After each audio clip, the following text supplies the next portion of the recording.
Hi everyone, my name is Grace, and I'm going to share my UROP project with you, which was sequence-dependent stability of diheme binding peptide maquettes. So to start off, how can proteins be used to develop therapeutics for damaged nerves? An estimated 20 million Americans suffer from peripheral nerve damage a year, which can significantly impact their quality of life. So that provided the inspiration for my project.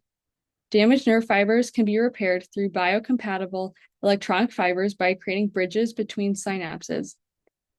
And I wanted to figure out if protein sequences can self-assemble into conductive wires similar to naturally conductive bacterial proteins.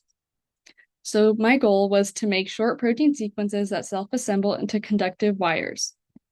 And I also wanted to determine the amino acids responsible for protein stability and conductive properties using alanine screening. So to get into some background, an amino acid is a molecule that can form a protein with many other amino acids with unique side chains.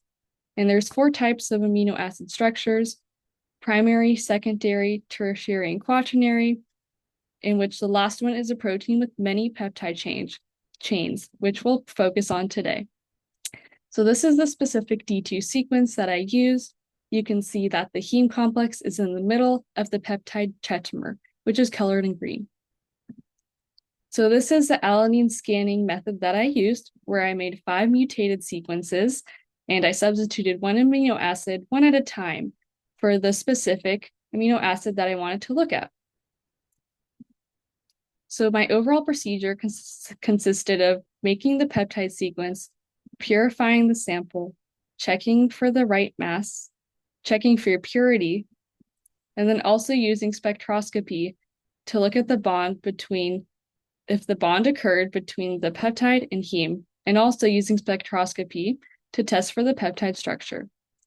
So this is a result from my peptide R9A. You can see that bonding did occur between the peptide and heme, as there's a peak at around 420 nanometers for a bound heme. So this means that the removal of arginine did not impact the binding ability of the peptide and heme.